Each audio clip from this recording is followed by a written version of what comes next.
Hi folks, welcome back to the B29 restoration project. The last video we did the carbon layups on the inside of the nose cone gear door area, and I talked about doing the retention dowels for the forward hatch frame and probably something else. I can't remember. Anyways, this video we're going to worry about, or we're going to work on getting the hatch frame glued, or at least tack glued into the fiberglass nose cone, to where we can start working on getting the lower portion of that fiberglass nose permanently attached to the new nose structure here. I've already gone ahead and actually tack glued the frame inside the fuselage, or inside the nose cone. It's only tack glued here at the very front top corners. Everything else is free floating, as you can see. And the reason I did that is just to kind of get a little bit of a step done and get my mind into what I think will be the proper way to get this going. I think my method is going to work well.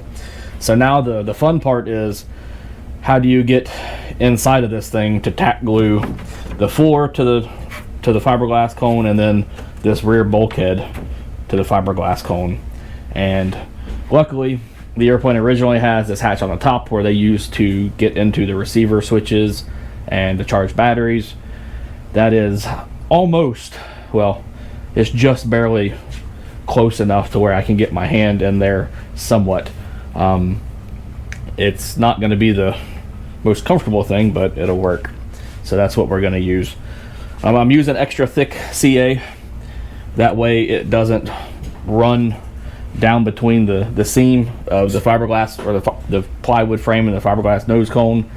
That way I can get in there, put a couple of drops of glue in there, and then get in there with the accelerator to really kick it, to help it stop from gluing the frame to the structure on the fuselage. So that's the plan. We will see how well it works.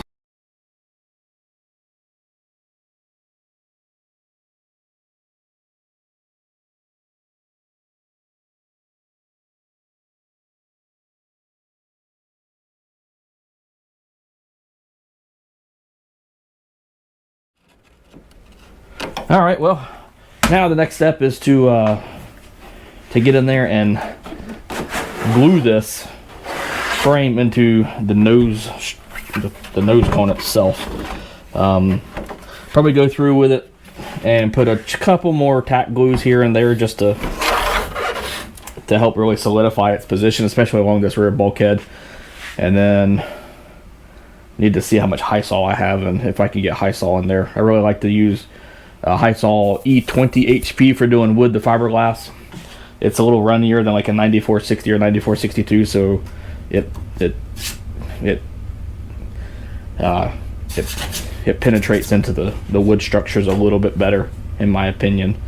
So, well, I'll figure that out. I'll let y'all take a break and I'll come back later.